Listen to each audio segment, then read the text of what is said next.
Today I'm going to discuss about the drive lipids, and before going through this drive lipids, we will briefly review the functions of lipids. And you are very well aware that as far as the normal functioning of the cell is concerned, lipids play a number of important roles. And among these various functions, the most important one is that excessive lipids, they are being stored in the body as triacylglycerol or as TAG, and TAG are the highly reduced form of energy. Every carbon of this TAG is reduced, so when this 1 mole of lipid is oxidized, it gives 9.1 kilocalories of the energy. Then you are very well aware that there are lipids, and especially the phospholipids and cholesterol, they are the component of the biological membranes of or all plasma membranes. And you are also, they have insulation function. Now this lipid bilayer, they are not the fixed structures. You are very well aware of the fluid mosaic model of the plasma membrane and the fluidity of the cell membrane. And we know that the fluidity of the cell membrane is important, especially for the transport of certain lipid soluble or hydrophobic molecules through this lipid bilayer from exterior to the interior of the cell. And then a number of hormones, they are steroidal in nature, and we know that steroids and sterols are the drive lipids. And among these steroidal hormones, we have examples of cortisol, aldosterone, estrogen and progesterone. Then, being the structural component of the body, they provide a hydrophobic barrier that allow the partitioning of the aqueous content of the cell and the subcellular structures.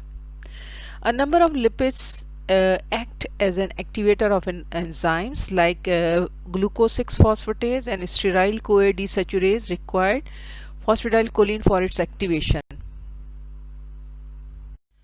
Now, as far as the definition of the drive lipids is concerned, drive lipids are defined as hydrolysis product of simple and compound lipids. And the examples of drive lipids are fatty acid, glycerol, sphingosine, sterol, terpenes, eicosanoids, ketone bodies, and fat soluble vitamins.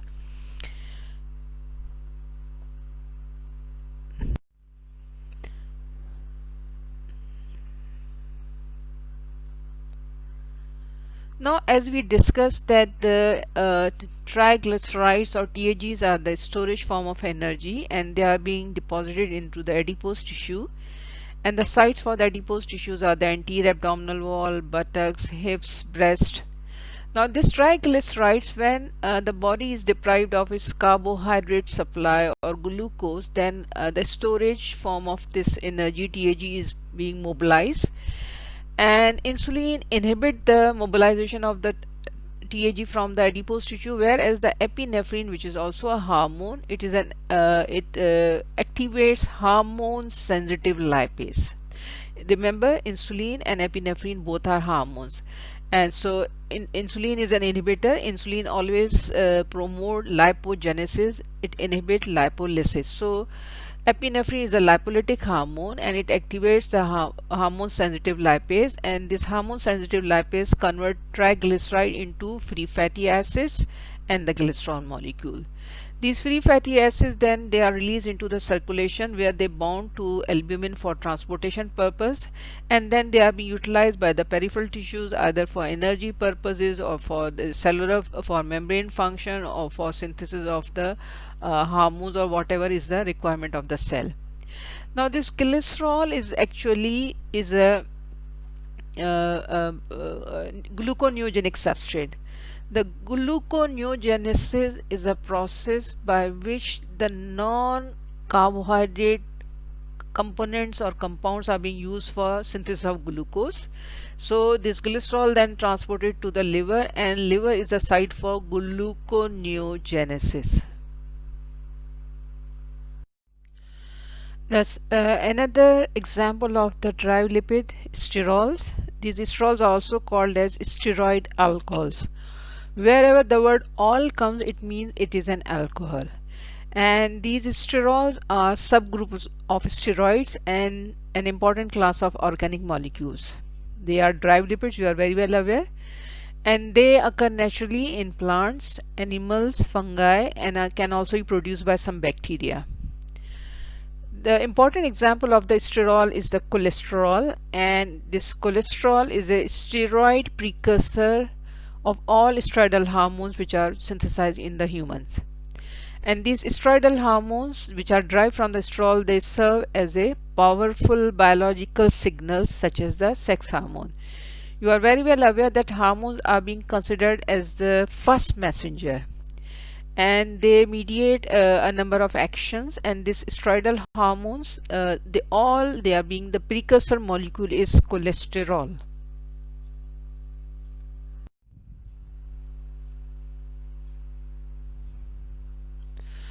Now this is a diagrammatic presentation of the isoprene unit.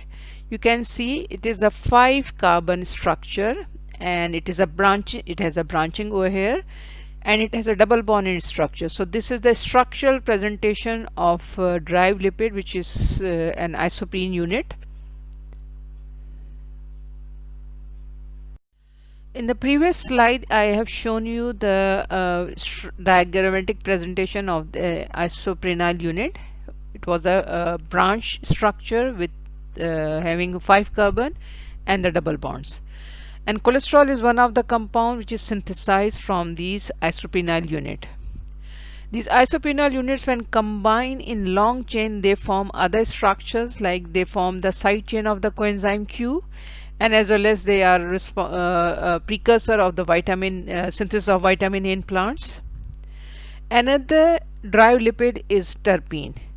A terpene is a naturally occurring hydrocarbon based on combination of isoprene units.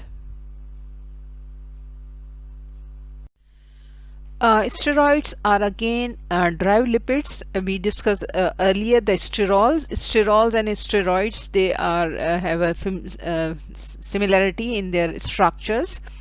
Now steroids, they contain 4-ring structure that is called the steroid nucleus, and in the next slide I will show you the steroid nucleus.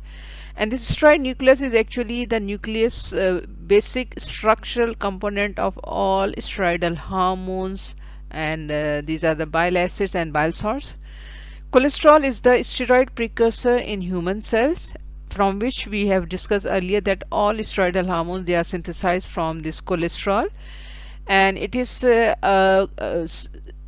17 carbon structure, and it's these steroidal hormones, they are being synthesized from the side chain or carbon 20 modification of the carbon 20 of this ring structure steroid nucleus. Beside being a component of the precursor of the all steroidal hormones, cholesterol, as I told you earlier, that it is a component of the plasma membrane. It is also a precursor molecule for bile acids and vitamin D. As you know that bile acids and bile salts are required for the digestion of the dietary lipids and for the absorption of the fat soluble vitamins. And vitamin D is one of the vitamins, fat soluble vitamins, which can be synthesized in the skin under the ultraviolet radiation. And the cholesterol is the precursor molecule of the vitamin D.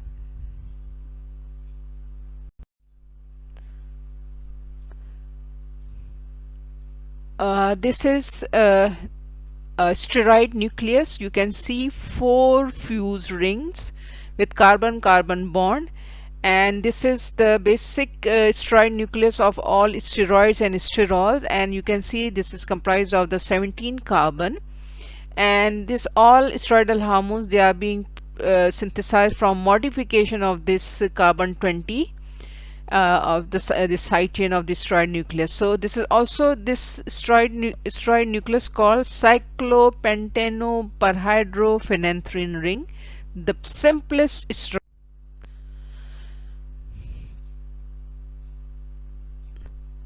Now as the example of various steroids, now this is cholesterol structure. You can see 4 fused ring with a side chain and comprised of the 27 carbons.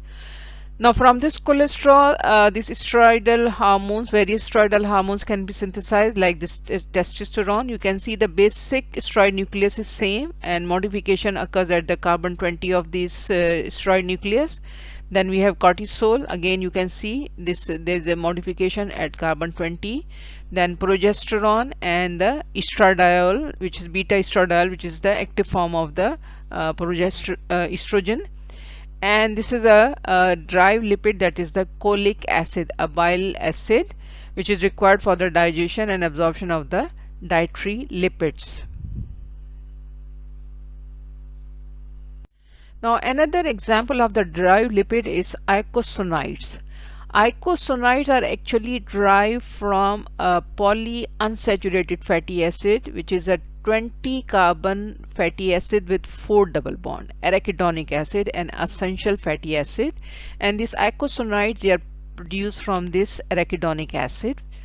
Now the important thing regarding these eicosanoids is that they have a very short life. They are being produced locally and they act locally, and they are called as the local hormones. Now eicosanoids also they are paracrine. What are paracrine hormones? Paracrine hormones are those hormones which are act on cells near the point of the hormone synthesis, adjacent cell. They act on their adjacent cell, and they have a variety of functions. They have a role in reproductive functions. They are responsible for the inflammation, fever, and pain which is associated with the injury or the disease. They have a role in the clot formation. They are required for the regulation of the blood pressure, and they have a role in the gastric acid secretion also.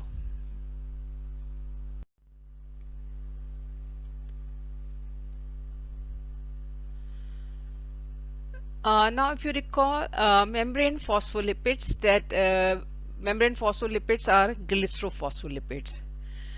To carbon 1 of the glycerol, normally a saturated fatty acid is attached, and at the carbon number 2 of the glycerol molecule, a polyunsaturated or unsaturated fatty acid is attached.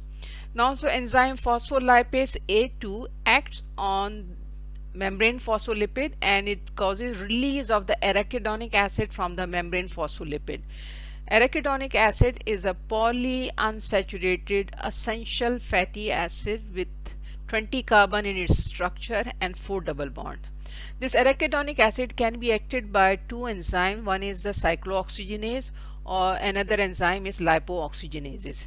So if this arachidonic acid enters into a cyclooxygenase pathway, then it can be a precursor of prostaglandins, thromboxanes, and prostacyclin. But if it enters into a lipooxygenase pathway, then it will be a precursor molecule for a chemical compound which are called as leukotrienes. As we discussed in the previous slides, that arachidonic acid, if enters into a cyclooxygenase pathway, then it can be a substrate for prostaglandins. Now prostaglandins actually were first isolated from the prostate gland. That's why they are called as prostaglandins.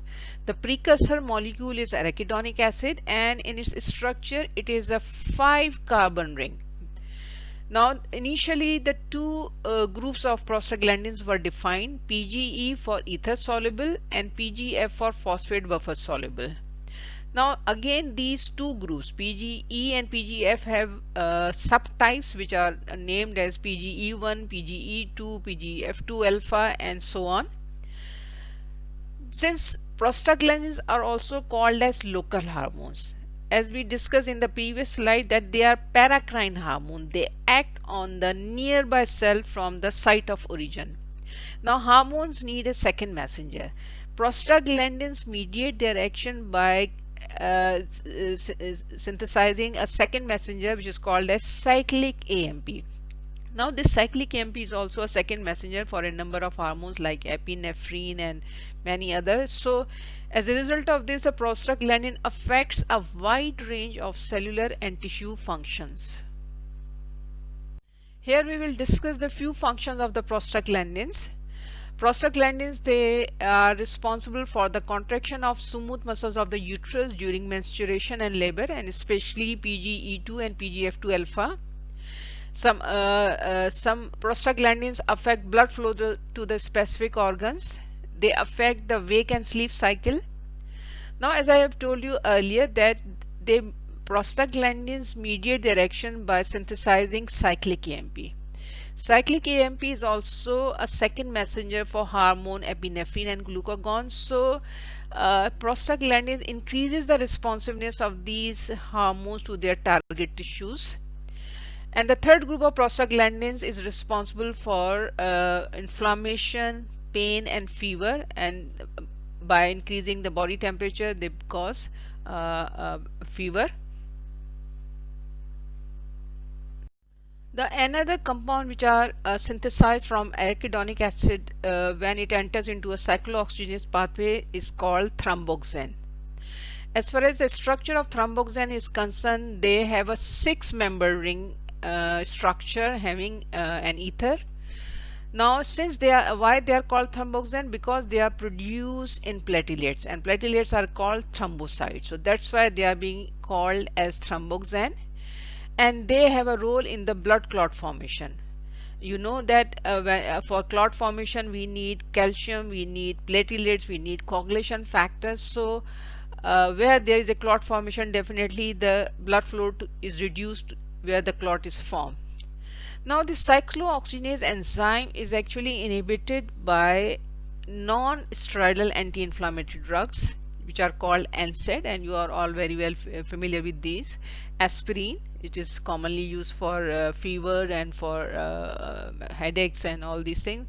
Ibuprofen, which is for used for joint pains, and then meclophenamate, which is commonly, if you are familiar with the drug Warren, which is commonly used for joint pain and body aches. So these drugs, which are called combinedly as non-steroidal anti-inflammatory drugs, they inhibit the enzyme cyclooxygenase, and thereby they prevent the conversion of arachidonic acid to the prostaglandins and thromboxanes.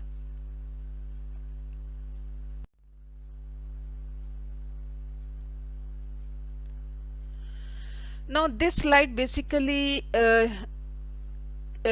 tells you the difference between an ester and the ether linkage. In ester linkage, you can see there is an oxygen atom which is double bonded to a carbon, and that carbon is again single bonded to another oxygen atom.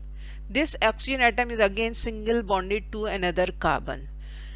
As far as the ether linkage is concerned, you can see a single group, a group where oxygen atom is singly bonded to the 2 carbon atoms at a time. So here is the difference between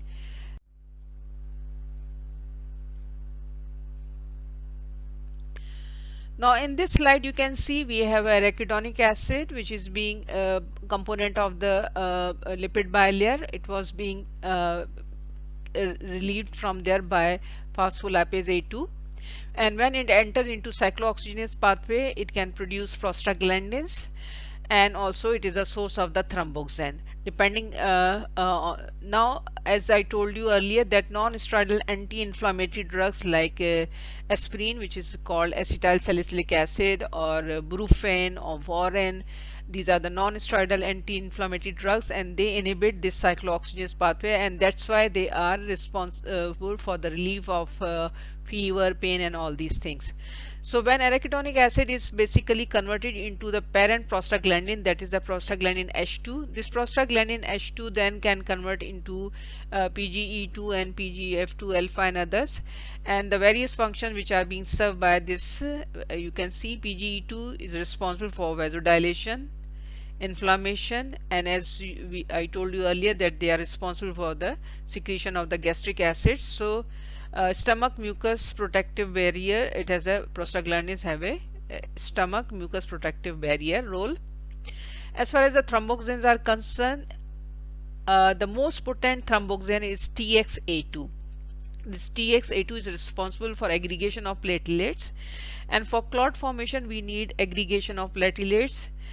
Along with the clot formation, it is responsible for vasoconstriction. So vasoconstriction with clot formation definitely deprive the site where the clot is formed from its nutrient supply, and it is also responsible for bronchoconstriction. So it can now, if arachidonic acid enters into a lipooxygenase pathway, then it is responsible for the formation of leukotriene A4.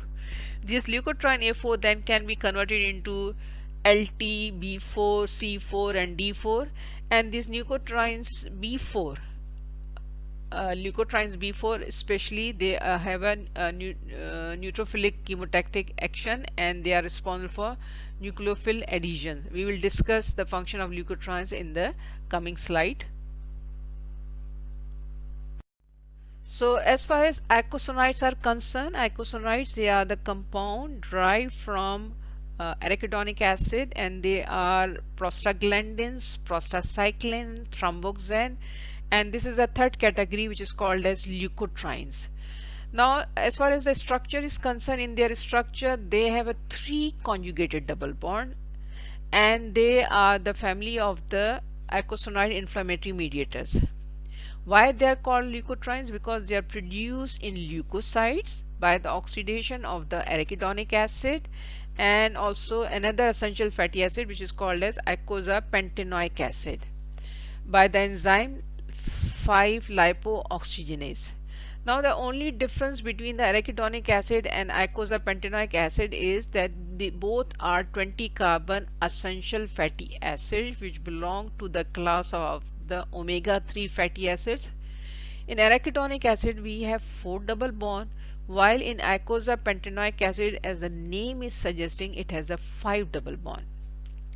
Now from leukotrienes, first the LTA4 is synthesized, then this LTA4 can be converted into B4, C4 and D4. So leukotrienes B4 stimulate neutrophilic chemotaxis and adhesion. Chemotaxis actually is the movement of the cell or the organism. So here leukotrienes B4 stimulate the movements of the neutrophils at the site of inflammation and promote their adhesion. As far as the leukotrienes C4, D4 and E4, they are being referred as slow reacting substances of anaphylaxis. These 3 categories, they are collectively called as slow reacting substances of anaphylaxis, and what they do, they mediate allergic reactions. They are responsible for the chemotaxis of the white blood cells. I have just told you the definition of chemotaxis. It is the movement of the cell or the organism, and they are responsible for inflammation. Contrary to the cyclooxygenase, lipooxygenases are not being inhibited by non-steroidal anti-inflammatory drugs like aspirin or indomethacin. Indomethacin is a drug which is commonly used in a disorder which is called as gouty arthritis.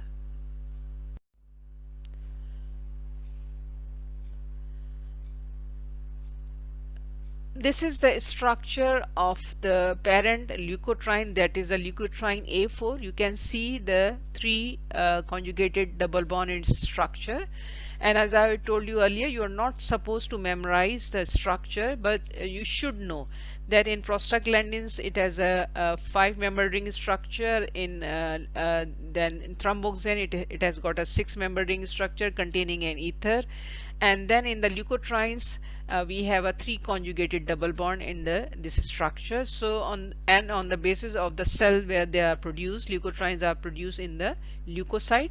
This leukotriene A4 then can be converted into leukotriene B4, C4 and D4, as we discussed in previous slide.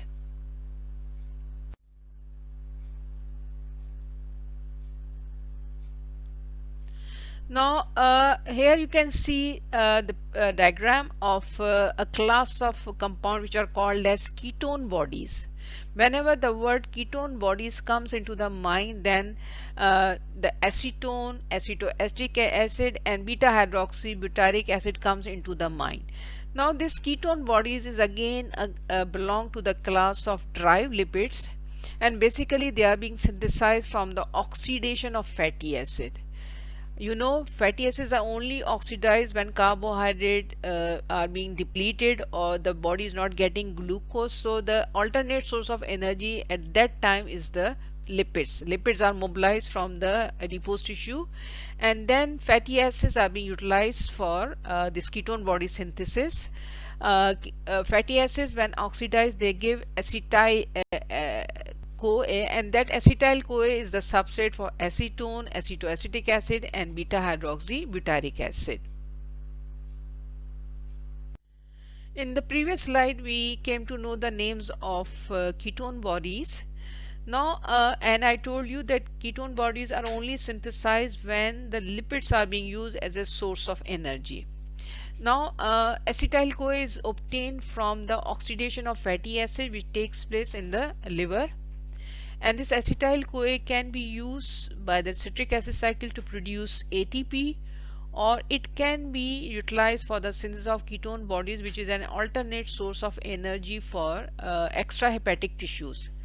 Now this liver synthesizes these ketone bodies, but liver cannot use these ketone bodies, and mainly liver synthesizes these ketone bodies for the skeletal and the heart muscle and the renal cortex.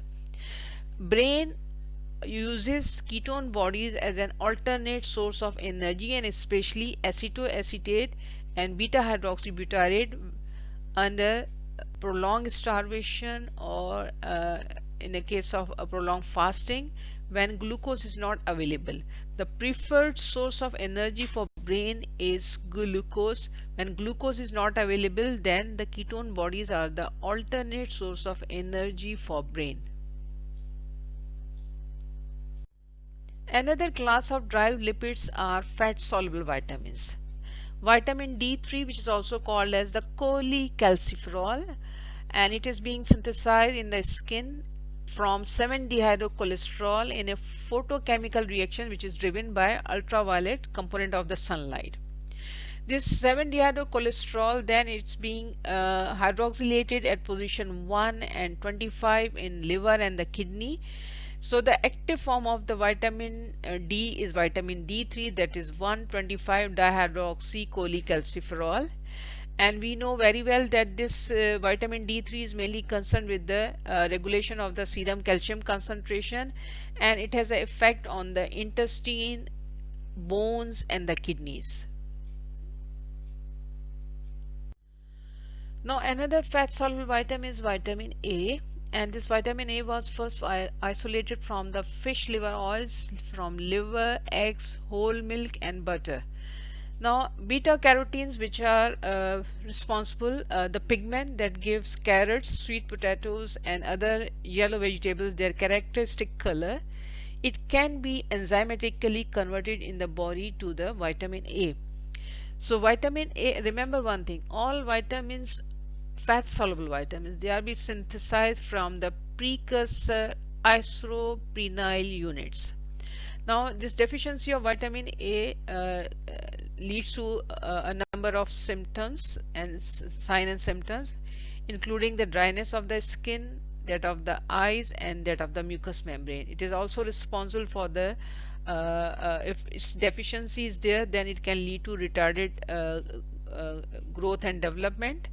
And the first sign is that of the night blindness. So it is the night blindness, it is an early symptom, so one can think about the deficiency of vitamin A in that case. As I mentioned earlier, that all fat soluble vitamins, that is vitamins A, D, E, and K, they are being produced from the precursor molecule, that is the isoprene unit. If you recall, isoprene unit, they are 5 carbon structure, they have a branch point, and they have a double bond in their structure. And these all fat soluble vitamins, they play a very important role in the metabolism and physiology of human. We are very well aware that vitamin D is responsible for regulation of serum calcium concentration.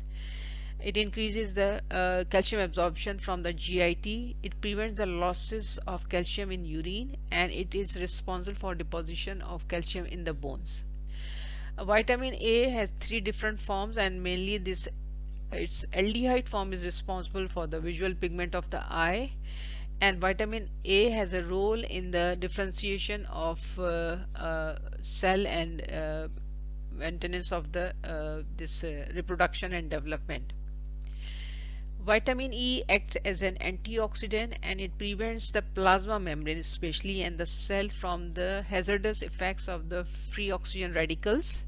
So we can say that it prevents from the lipid peroxidation, and you are very well aware that the vitamin K has a role in activation of the coagulation factor, so it has a role in the blood clot formation.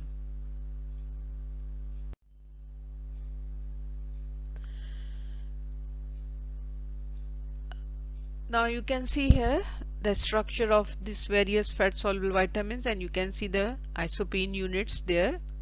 Again, I must remind you that you are not supposed to memorize these structure, but you should remember their biochemical actions and their role in metabolism.